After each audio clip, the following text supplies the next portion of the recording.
everybody, and welcome to another episode of CityBeat TV. I'm Stephanie Carmen, and today I have a very special guest. I have a new series called Her Story, and I am inviting influential women that are doing really inspiring work here in Merida and all over Yucatan. And today I am excited to have Margarita Molina, who is the president of the Yucatan Symphony Orchestra. And she's also a great supporter of the arts and has been a great supporter for other organizations as well. So she's also is continuing the legacy of her much loved and respected late husband, Don Adolfo Patrón Luján, who was a businessman, a philanthropist, and a great advocate as well for the arts, culture, and education. And he was the founder of the Yucatan Symphony Orchestra.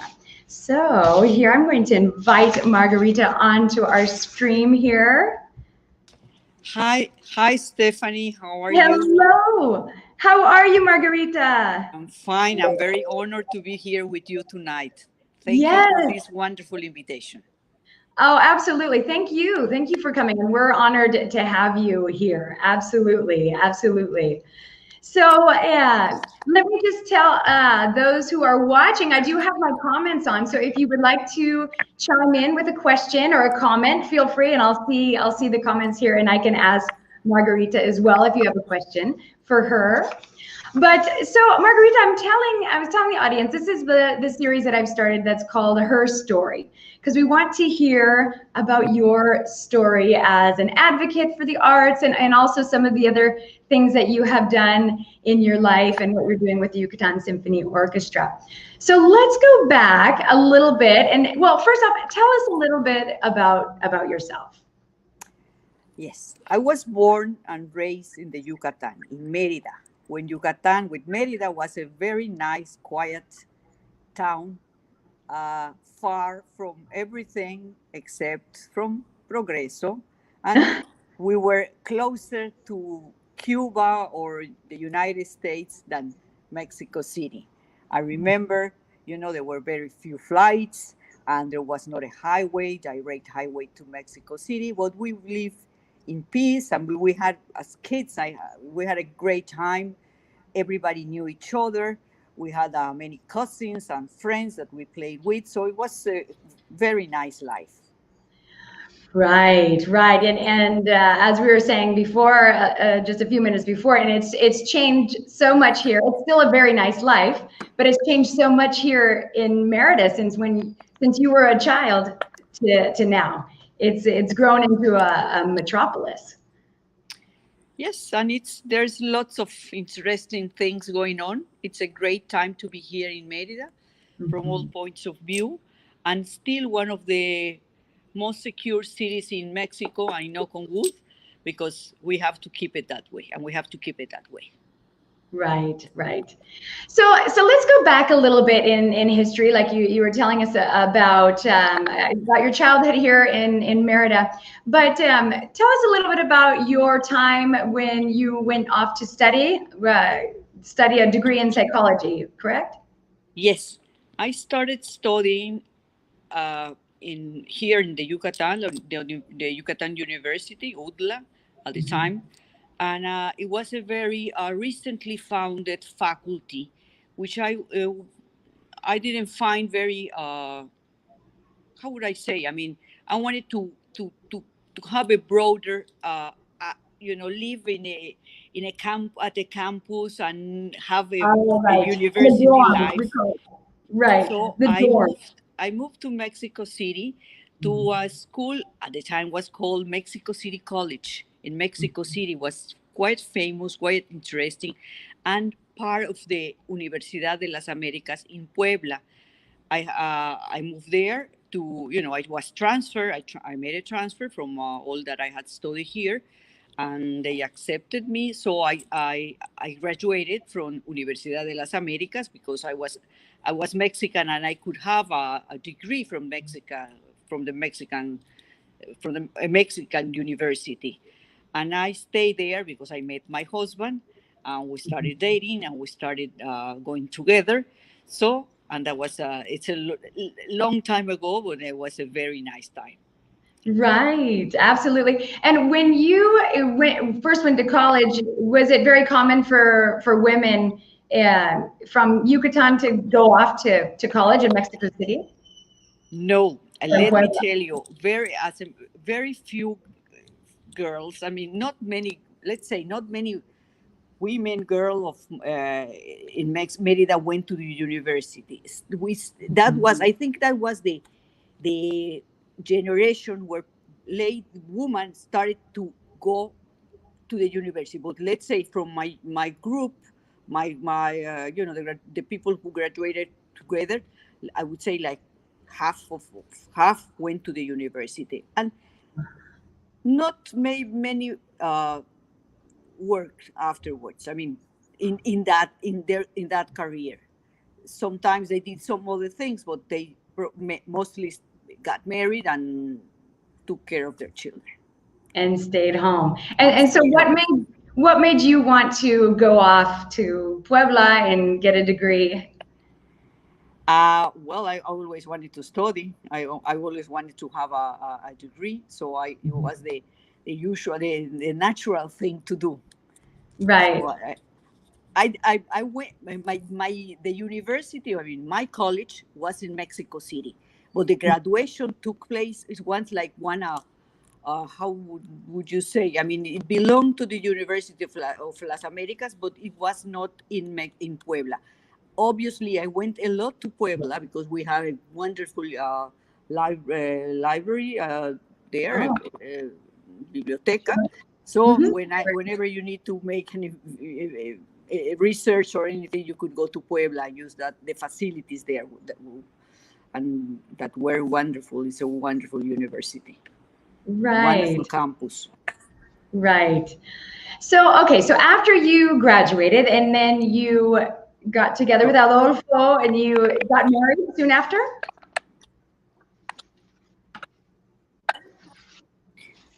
again, could you repeat when I got together with Adolfo? Yes, and Yeah, what? and then soon after What did you ask me, you were married soon after? Stephanie? Can you hear me? Uh huh. Maybe there's a little How soon? lag. How soon? I was with Adolfo when I graduated. We were together already. So, Ah, like a year, 2 years after I moved to Mexico, we were together already. Yes. right. And then you stayed in Mexico City for several years after that. See. Uh, Can you hear me okay? are you? And I decided, yes, because of him, I mean, of course, yeah, we were together, and that was, we were committed to stay together. Then we got Right, married couple of years later, but at the beginning, we were together, and I decided that I didn't want to come back to Merida. Actually, was right. I loved Mexico City. I had a great time there. I had made wonderful friends, and I had many opportunities that I think that I wouldn't have had here in the Yucatan, and that's how I get. Let's say I started to get in touch with the arts, with the music first, with the Mhm. museums, galleries, artists, everything that was going on in Mexico that I didn't have here. That we didn't have here at the time. It was like a Right, big boom in the it was late 70s, early 80s. Great, mhm. great, great things were going on in Mexico. So In I Mexico that's when City. I started to in Mexico City. That's when I started to go to concerts. That I started to to really to know music, because here I didn't have the opportunity to go to concerts or Right, to yeah. anything. There was not an orchestra at the time. Yes. Right, And also, I mean, very few things happen in the arts that I remember. Maybe I didn't know about that, but in Mexico City, you would go, to an exhibition first, and then go to dinner, or to on Fridays at Bellas Artes there was always the symphony playing, and then at Sala Nezahualcóyotl on the weekend. So there was a lot going on. Yeah, Opera too. yeah, absolutely, So absolutely. I got a great exposure to art, to the arts in general, and to Mhm. music in particular at that time. Right. So when did you and your husband start to get into art as in advocating for the arts and starting to supporting the arts or maybe bringing it to other people? At that time, I was a spectator. I wasn't part of that world. Right. Neither, I mean, and he was more into education at the time.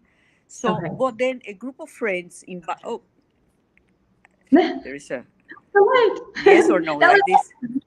yeah, no, that's That was fine. yes, That's that's perfect. fine. Yeah, that's good. Yeah, that's Okay, good. we Like leave it that like well. this. All right.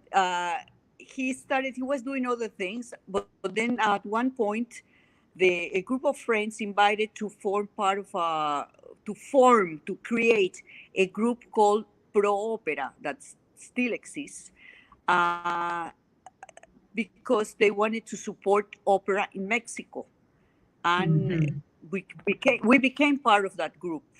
So that made us closer. At the beginning, Adolfo, I'm, like, think of him. I think of him as my mentor, my teacher at that, in the music and the art world. So he would Uh-huh. take me every Friday. We would go, instead of going out for dinner or dancing. We would go to Bellas Artes, which for me is like, oh my God, I have to go. I have to go. I liked it, but my friends all were meeting at very nice and places and going out for dinner and going to a disco afterwards. And so, okay, I Right. would go to Bellas Artes, and I realized that I better like it, and I better study, and I better find out what it's all about, because that will be my life from now on. So he didn't like opera that much. We didn't go to the opera that much. But when we became part of that group, when he became, both became part of that group, we started to get closer and to go to the opera and discover opera, which was a great happening in our lives. Right. And the was the opera in Mexico just starting, or it been there already for several years? Was No, it very no. established? Mexico has an operatic tradition, Mexico City, and a very good singers, and even Maria Callas again, Uh, yes, of right? course. Stephanie, Yeah, I this can is hear you. I heard. you can hear me, but I didn't hear your question, or maybe I Oh no, but you were telling us about even Maria Callas came here.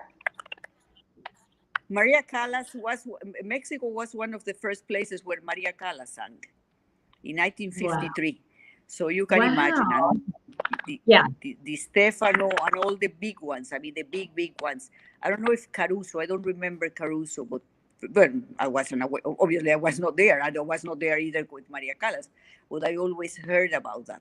So the Palacio de Bellas Artes, which is a wonderful place, a wonderful Yeah. I've been musical, there before. venue, beautiful Art Deco. Uh, they call it the palace. I mean, it's not a theater; it's like a palace. Yeah, it's Uh, incredible. I've been Wonderful. inside there And before. in Mexico, it's incredible. And people had a very loved it and loved to go. And there was a lot of fans for of opera in Mexico. Okay. And I have a question here from Francisco Bricio Artubide. He said, I heard Don Alfonso was a big fan of Wagner. Wasn't he? Back, yeah. Adolfo, please. Adolfo. It's not Alfonso. It is Adolfo. Oh, disculpa. Yeah, de Adolfo. Was a Adolfo. big fan of Adolfo. Wagner. Adolfo. Sí. He was a big fan of Wagner. That's true, really true. He was his favorite composer, opera composer. He loved his operas, and we saw them many times. Here, I mean, in video, in person, we traveled all wherever they were performing Wagner, the Ring, or the different operas. We will be there. Yes, we would follow Wagner everywhere. Right. So okay, so let's jump forward again. I know that you also had your own personal organizations that you dedicated a lot of your life to. Can you tell us about your personal endeavors? Sure, of course. In 1995, I was invited to join Save the Children, the international organization. It was a chapter founded in Mexico, and it was called, at the time, Fundación de Apoyo Infantil. A group of friends were doing voluntary work. They were, at SAFE, and I decided I would like to join. I would be there, and really loved it, and worked in Mexico City like 5 years, and became very attached and very in love with that movement. So when I came to Merida, one of the first things that I did was to do something and propose the board to bring it to start to the projects, start the organization here in Merida. And I did in 2002 or something like 22, 23. And I was there for until 2014, that I moved to a new stage, let's say, with the orchestra. But still, I'm attached to. I'm part of the group. I'm part of Save the Children. I'm part of the board. I used to attend all the meetings, but now, well, I still attend them on, by the online. No, not right. See, so like everybody's doing. And I think it's a great job. Still, there is a lot of what I started here in Merida and the south of Valladolid.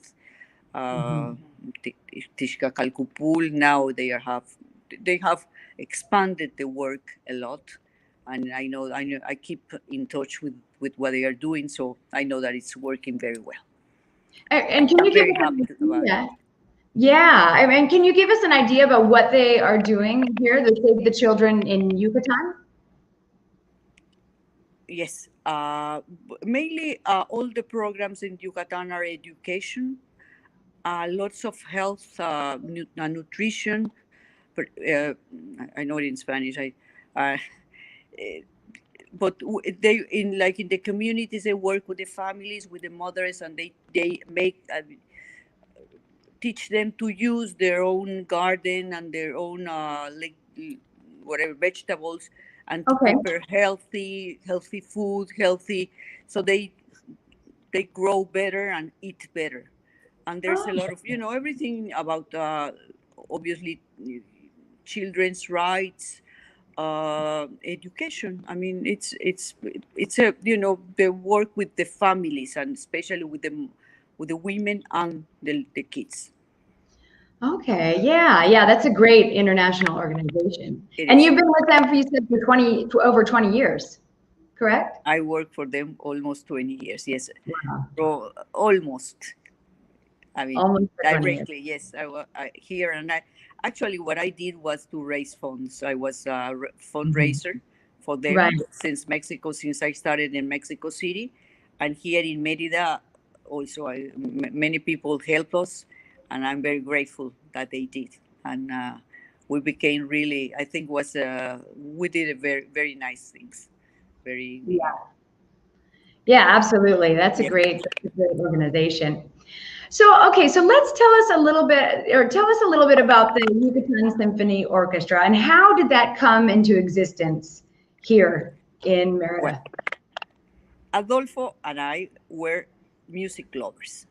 When we decided to move back to the Yucatan after 60 years of being out of Merida, because he left when he was a kid, he was 15, and he decided that he couldn't live without music.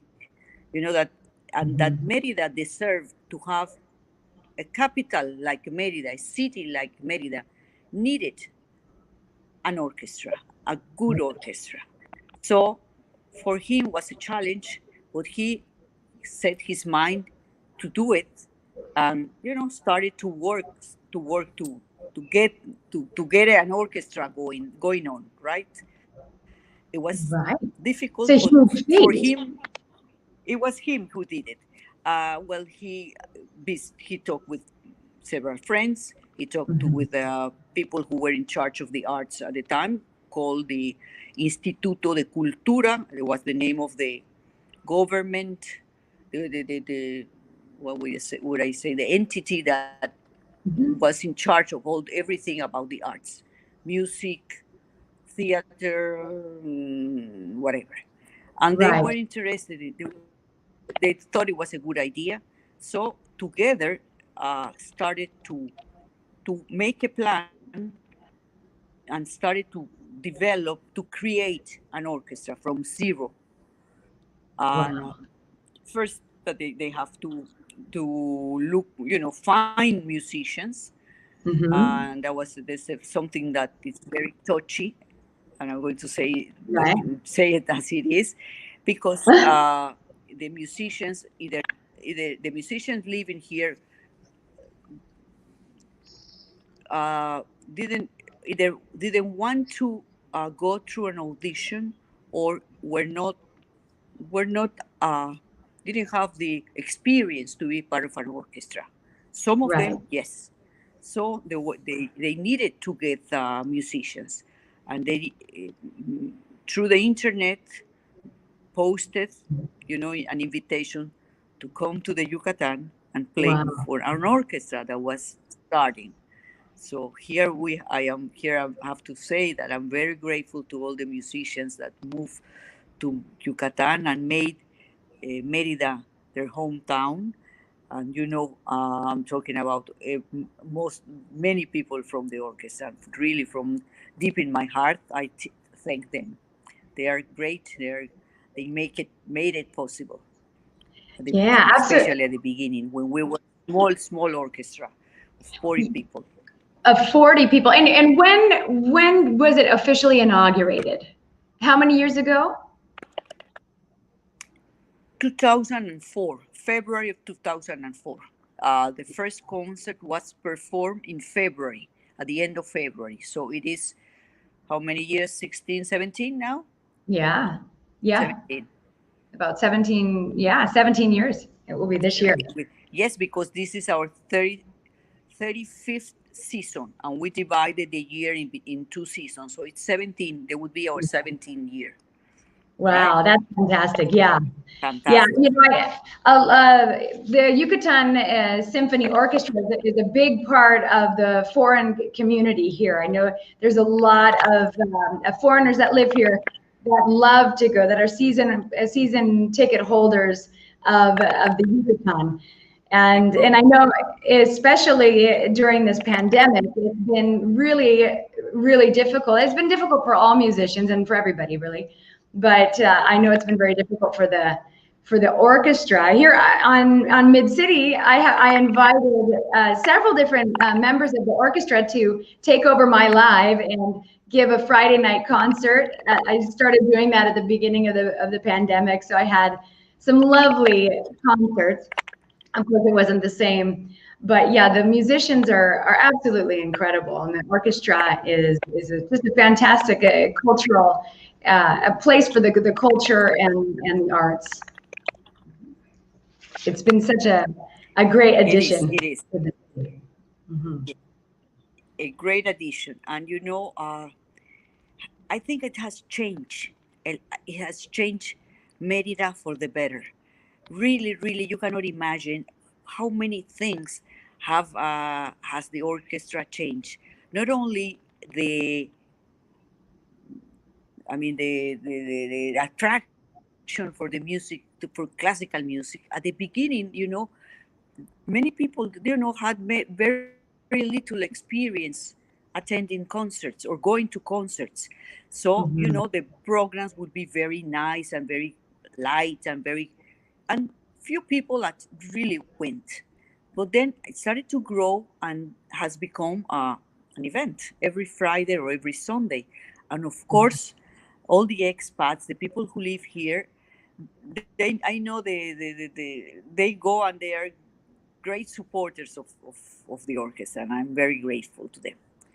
And Yeah. but then what happened? I mean, downtown, let's say, before the orchestra, not many people went downtown. They were not.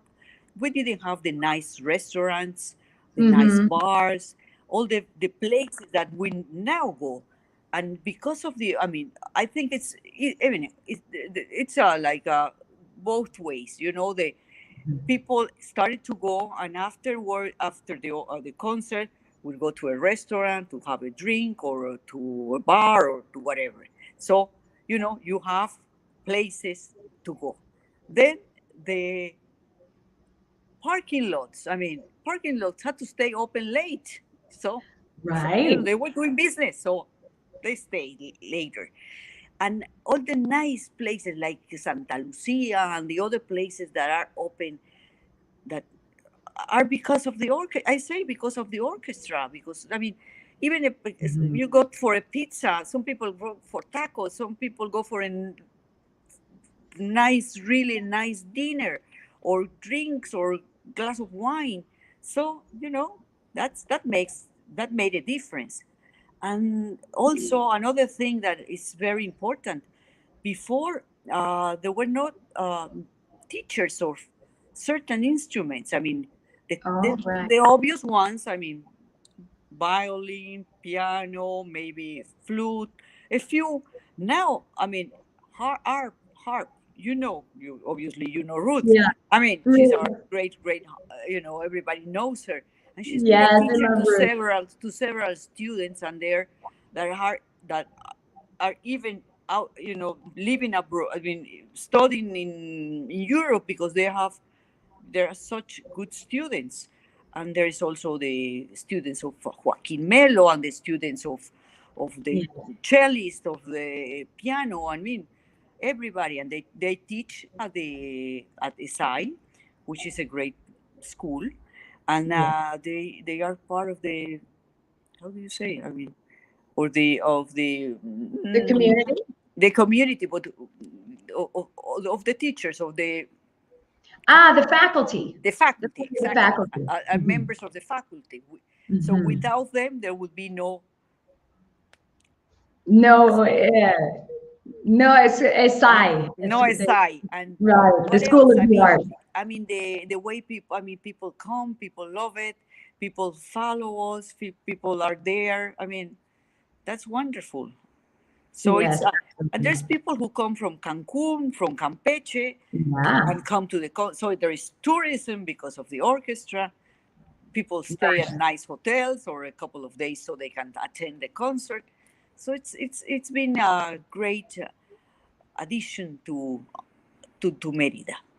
yes, absolutely, absolutely. It's definitely put Merida in a high level of arts and culture, and in the beautiful Peon Contreras Theater. It's such a lovely evening to go to the orchestra and see them in the theater. It really is a nice evening. So I was going to ask you also that just in February of 2021, just a couple of months ago, you received an award that was given to your late husband, Don Adolfo Padrón Luján, and he was given the award for, it was a state congressional award for all of his work as a businessman, as a philanthropist, and an advocate of the arts and culture and education. And when you were there, one of the things that you did was to highlight the initiative that declared the Yucatan Symphony Orchestra also part of that Don Alfonso or Don Adolfo's legacy, and as also as part of the state cultural heritage. And so I wanted, so why do you think it's so important that the Yucatan Symphony Orchestra is part of that state cultural heritage? Yes. Yeah, the Congress of the state has an award. The awards gives this makes this award gives this award every year to a Yucateco who has, qualifications to receive it. I think that well, it is very important. Well, first I love music, and I want music to stay. I want the orchestra to be part of our cultural life, of our life, part of the Yucatan, that we that all the there is something that the good that the orchestra brings to us as inhabitants of the city, that it's one of the thing. I know many of the Americans and Canadians have told me that they are here because of the orchestra. Or one of the reasons they decided to move to Merida, because they have such an active cultural life, and especially they have this concert. So I think the orchestra deserves to be part of that that art life, that Cultural. legacy. I mean, the cultural scene. That it's part of the cultural scene, and I don't want. Adolfo really fought for that orchestra, and I don't want his legacy to go away, to be wasted, because I mean, and that's why I want to. I try to, let's say, defend it. I mentioned that, and I made it very clear that for me the most important thing would be to rescue, to save that legacy. I mean, when you make an effort that big, you don't want it to be wasted. I mean, all of the sudden to have, I mean, to disappear the orchestra. No, I wouldn't. I mean, I wouldn't. I don't think it would be right. So I will keep fight. I mean, I will stand in front, like with a banner, saying I want this orchestra to be here forever. Right. Yeah, and there was a petition that went around for the initiative, Yes. and I think there was 12,000 signatures. I was when I signed the initiative, or the petition for the initiative. Yes. Right. And yes. So let's see. So what do you think is going to be the future of the Yucatan Symphony Orchestra, and also the future of arts and culture here in Merida?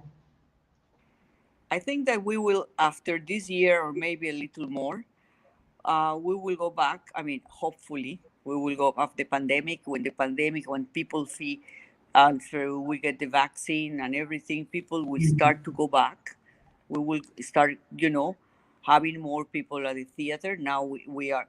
That we are one of the few orchestras in the country, or maybe the only orchestra in the country that is playing. That people can come to attend in person. Oh, really? Okay, really? Yes. So we are very brave, and we had to do it.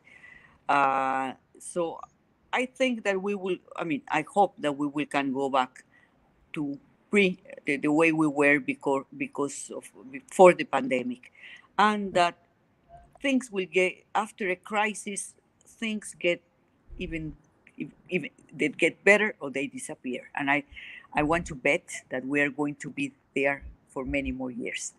And and in the art scenes, I mean, in the art, like, I see lots of galleries opening, lots of exhibits, people going back in small, they invite you to go and attend for a little while at certain times. So everything is going back to normal. And I hope, and it will go to, let's pray that it will go back to normal out there. Right? Yes, I think so. It might take another year or so. But I did go to one of the shows at the orchestra at Peon Contreras during the pandemic, and I felt really safe. I mean, there's a lot of space between people. If you're going to get a balcony, you have to be with people that you know. If not, it might just be you in the balcony. So I really feel like you have, the orchestra in general has taken really good care of that. I felt very safe. Everybody has to use their masks, of course, and so yeah. And you're gonna start up again at the end of April, correct? Yes, we divided the season, this season, the 35th season, in two parts, because we didn't know, what was going to happen. So we said, let's sail half, open half, first, let's say divided in two, open one, let's see the results, and how we were doing, and then Right. we make a break for Easter, Holy Week, whatever, and then we're coming back. So since everything was doing well, was working well, we're opening in a couple of weeks, and until June, that is our usually we end every season with an opera. That would be very difficult, very complicated, but I think that I'm very I think that I hope, I expect next year we will do it. We will do it again. Because it's not on the show. It's not on the program. No. It's very complicated. That's going to be, because you cannot rehearse, you cannot make the voice. How can you sing without the little thing? So. Yeah, absolutely. Yeah. Well, we'll go ahead and start to wrap things up. Let me read a couple of comments here, because I did have some people chiming in. Francisco again chimes in and says it's now the orchestra, the symphony orchestra, is now recognized as one of the top 10 orchestras in Mexico, which is an incredible feat, absolutely. And yeah, the musicians are fantastic. Orchestra, then Ruby says that orchestra tickets, parking, dinner, and drinks is around 200 or more per person in Chicago, US dollars in Chicago. Yes. It's wonderful that it's so affordable here in Merida. And yeah, that's another thing. It's accessible to everyone. Absolutely. Yeah, I lived in San Francisco as well, and it's the same, 200, maybe even $300 that easily you might spend in a night. Absolutely. And Jane says the orchestra is the jewel in the cultural crown of Merida. The orchestra in Merida is made up of musicians from all over the world, and the international community adores this orchestra. Margarita has worked tirelessly for years, and she deserves an award. Absolutely, absolutely.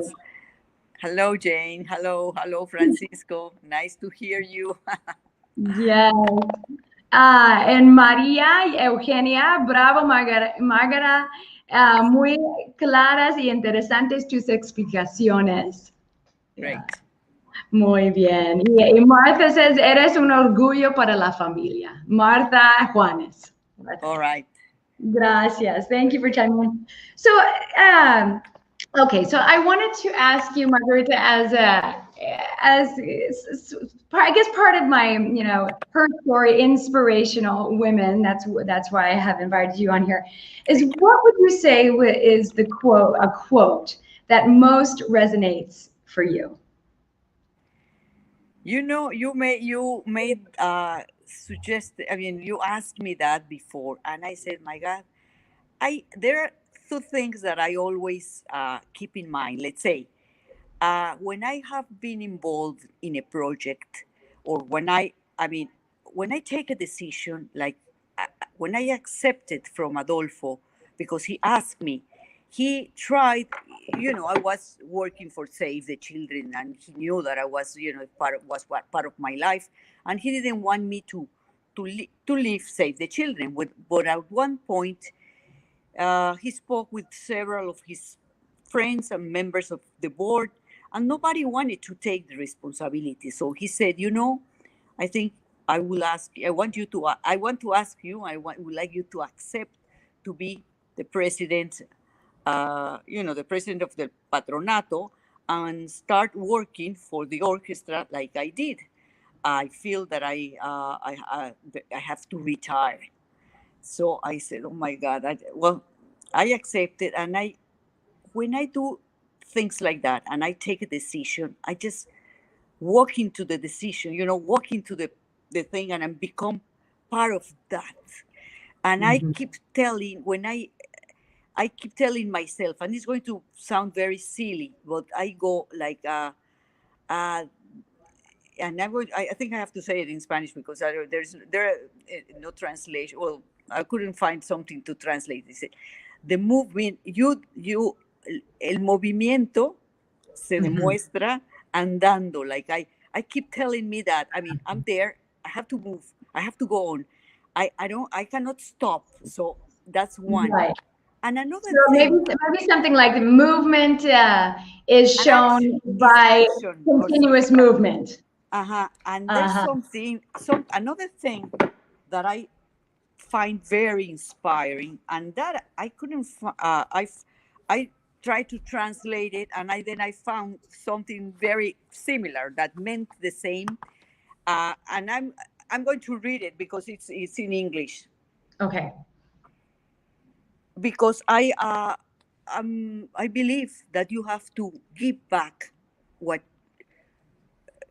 you receive, and to do for others what being as a member of a volunteer and Save the Children, or for your church, or for your the old people, or me now that I'm at the arts and through the orchestra. I know that I am doing something for the city. I'm doing something for my country.